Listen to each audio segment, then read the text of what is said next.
నిర్మల్ జిల్లా కేంద్రంలో chloral hydride ను ఎక్సైజ్ అధికారులు స్వాధీనం చేసుకున్నారు. బైల్ బజార్ లో గల నవత ట్రాన్స్పోర్ట్ వద్ద రవాణాకు సిద్ధంగా ఉంచిన దీని విలువ 28 లక్షలు ఉంటుంది. మొత్తం 560 కిలోల క్లోరల్ హైడ్రైడ్ ను పట్టుకున్నారు. ఎక్సైజ్ కార్యాలయంలో సిఐ రవీందర్ ఆధ్వర్యంలో ఏర్పాటు చేసినటువంటి సమావేశంలో వివరాలు వెల్లడించారు.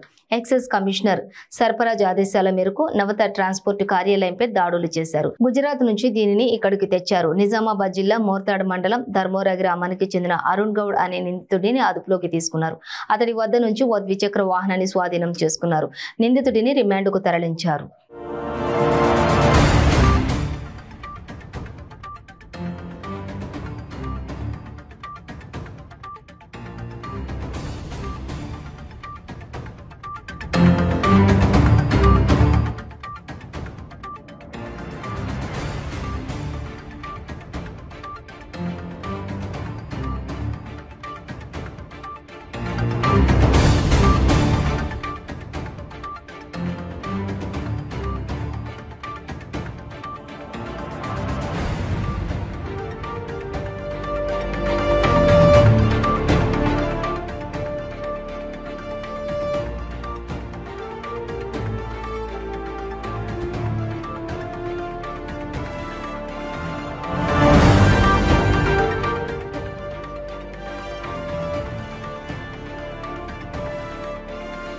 గౌరవ ఎక్సైజ్ కమిషనర్ శ్రీ సర్ఫరాజ్ అహ్మద్ గారి ఆదేశాల మేరకు నిన్న నిర్మల్లో జరిపినటువంటి దాడుల్లో అరుణ్ గౌడ్ అనే ఒక నిజామాబాద్ వాసిని అరెస్ట్ చేయడం జరిగింది. ఇతని వద్ద నుండి 560 కిలోల క్లోరల్ హైడ్రేట్ను మేము నవత ట్రాన్స్పోర్ట్ వెహికల్ నుండి స్వాధీనం చేసుకోవడం జరిగింది. ఇతడు గుజరాత్ నుండి ఈ యొక్క కన్సైన్మెంట్ ఎవరికి అనుమానం రాకుండా తెచ్చుకుంటూ ఇక్కడ ఉమ్మడి ఆదిలాబాద్ మరియు నిజామాబాద్ జిల్లాలకు సంబంధించినటువంటి కళ్ళు వ్యాపారులతో ములాఖాత్ అయ్యి దాన్ని మత్తు పదార్థంగా దీన్ని వినియోగిస్తున్నారని మాకు దృష్టికి వచ్చింది.